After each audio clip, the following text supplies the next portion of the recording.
Bonjour à tous et bienvenue pour ce 4e épisode de Game of Pact. Bonjour Pierre-Emmanuel. Salut Alexis. Alors on avait vu lors du précédent épisode la première mi-temps du match PER versus Assurance Vie. La fiscalité à la sortie était largement gagnée par le plan d'épargne retraite. On va maintenant aborder le cadre successoral sur ce 4e épisode. Oui, parce que l'assurance vie, on le sait, c'est un outil de transmission et pourtant, on présume que le plan d'épargne retraite aura quelque chose également à dire. Deuxième mi-temps, la transmission. On a rappelé la dernière fois que l'assurance vie comme le PER permettait une sortie en capital à l'échéance, à la retraite, que dans les deux cas, la disponibilité de l'épargne était totale et à tout moment pour achat de la résidence principale. Et enfin, on avait rappelé bien sûr que le PER bénéficiait de cette déductibilité à l'entrée qui le rendrait particulièrement attractif. Autre point non évoqué, et on ne rentrera pas dans le détail, mais qui a son importance, c'est la transférabilité possible dans le cadre du PER, alors qu'elle ne l'est pas dans le cadre du contrat d'assurance vie. Tu rajoutes l'efficacité successorale équivalente côté assurance vie et côté plan d'épargne retraite. Je suis particulièrement intéressé de voir à quoi ça ressemble en chiffres. Reprenons l'exemple de l'épisode précédent, 700 € d'effort d'épargne, donc qui correspond à un investissement de 1 000 € sur mon PER qui bénéficie de 30% de déductibilité fiscale pour une TMI à 30%. Et donc ce 700 €, je vais le capitaliser pendant une durée de 20 ans, en supposant que mon décès survient 20 ans plus tard, à hauteur de 4%. Qu'est-ce que ça donne en brut ? En brut, sur mon contrat d'assurance vie, j'aurai une épargne de 1 534 €. Sur mon plan épargne retraite, j'aurai une épargne de 2 191 €. Dans les deux cas, en cas de décès, je vais être soumis aux prélèvements sociaux sur la plus-value réalisée. Donc, prélèvements sociaux de 17,2%, donc appliqué à 834 € de plus-value sur l'assurance vie, soit 143 € de prélèvements sociaux. Prélèvements sociaux de 17,2 sur les 1 191 € de plus-value réalisés sur mon PER, soit 205 €.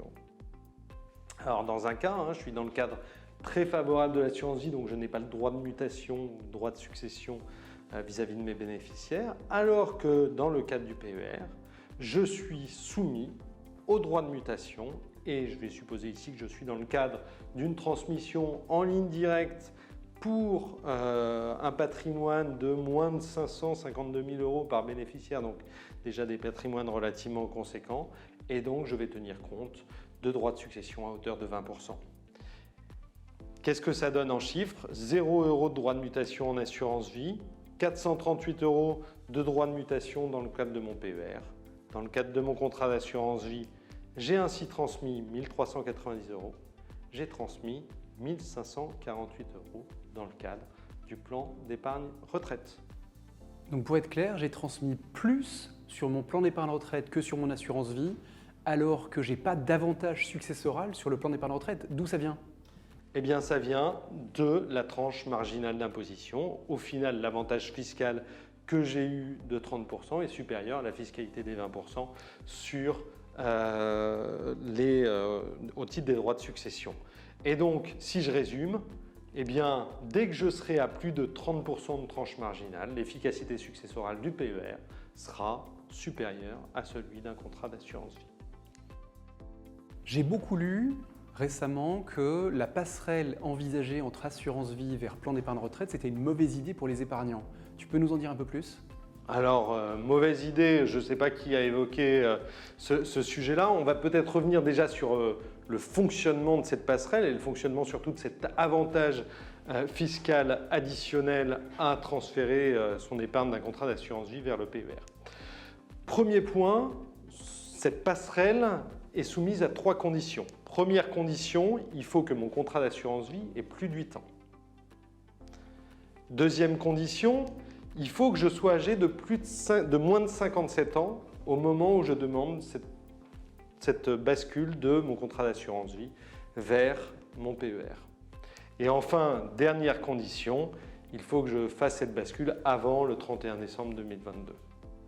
Alors, quel est, j'ai envie de dire, l'avantage fiscal ou l'incitation fiscale à effectuer cette bascule? Eh bien, cet avantage fiscal, il est lié à l'abattement qui est pratiqué en cas de rachat sur un contrat d'assurance vie.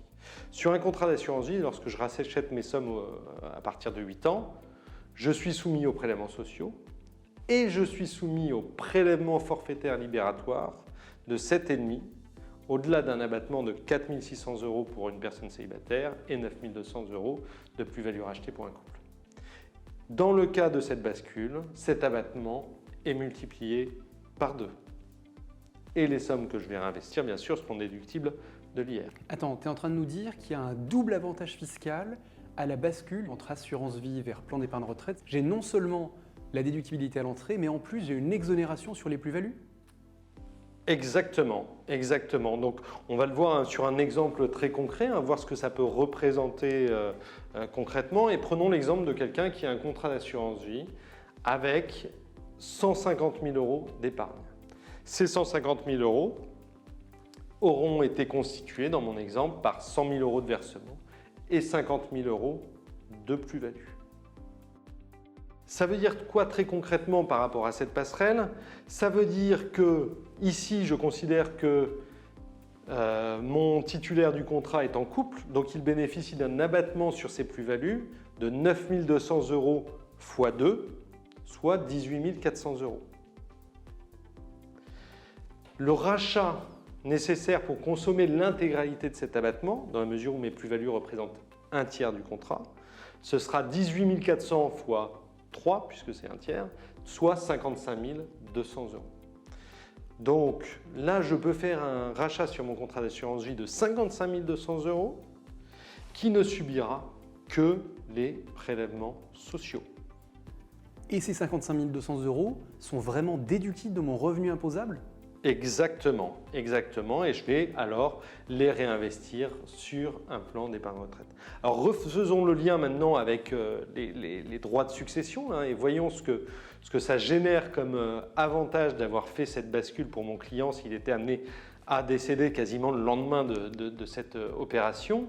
Donc avant la loi Pacte, j'ai 55 200 € sur mon contrat d'assurance vie. Si je décède, je suis soumis aux prélèvements sociaux de 17,2 et donc j'ai transmis sans droit de mutation 52 035 €. Première hypothèse. J'utilise cette fameuse bascule et donc le montant que je vais finalement pouvoir réinvestir sur mon produit épargne retraite, c'est bien ces 52 035 €. Ces 52 035 €, je vais les investir sur un PER. Comme tu le disais tout à l'heure, ça va me générer une économie fiscale. Économie fiscale de 30%, dans le cas d'une personne soumise à 30% de tranche marginale d'imposition, soit 15 600 €. Je vais partir d'une hypothèse assez simple, je réinvestis automatiquement ces 15 600 € sur 600 € sur un contrat d'assurance vie. Que se passe-t-il si je suis amené à décéder le lendemain de cette bascule? Eh bien, les 15 600 € sont transmis intégralement, puisque je n'ai pas de plus-value et que je suis sur un contrat d'assurance vie. Les 52 035 € de la même manière n'ont pas encore généré de plus-value et seront transmis après effectivement là des droits de succession que je suppose dans mon hypothèse égaux à 20%, soit une fiscalité de 10 000 € de droits de succession. Au final, j'aurais transmis combien? J'aurais transmis 15 600 € plus 52 035 moins 10 000 €, soit 57 000 €. Donc cette bascule nous a permis de générer 10% de transmission en plus. Exactement, 10% de transmission en plus pour mes clients qui ont utilisé cette stratégie. Mais une fois encore, ça va sans doute beaucoup dépendre de l'efficacité fiscale à l'entrée, donc de la tranche d'imposition sur laquelle je déduis. Alors effectivement, ça dépendra une nouvelle fois de la tranche marginale d'imposition à l'entrée dont je bénéficie. Encore une fois, cette efficacité successorale pour les tranches de 14% ou inférieures, c'est-à-dire non imposables, sera plutôt défavorable dans ce cas-là. Ok, merci Alexis. Donc si je compte bien et si je résume, ça fait 2 0 pour le plan d'épargne retraite C'est beaucoup plus intéressant en matière de fiscalité sur les plus-values, c'est plus intéressant également en matière de transmission. Donc si je résume, finalement, le plan d'épargne retraite, c'est le nouveau placement préféré des Français en matière individuelle. Mais est-ce que la loi Pacte a quelque chose également à nous apprendre en matière collective ? Alors oui, effectivement, on l'a abordé d'ailleurs lors du premier webinaire. On a dit que c'était un unique produit, mais deux modalités de souscription, à titre individuel ou au travers d'une entreprise. Alors ce dernier sujet, on va le réserver pour notre dernier webinaire, que vous aurez l'occasion de visualiser dès demain. D'ici là, nous vous invitons à répondre au questionnaire qui s'affiche à la fin de ce webinaire. Et donc, on vous donne rendez-vous pour ce dernier épisode, le cadre entreprise et collectif du plan d'épargne retraite. À demain. À demain.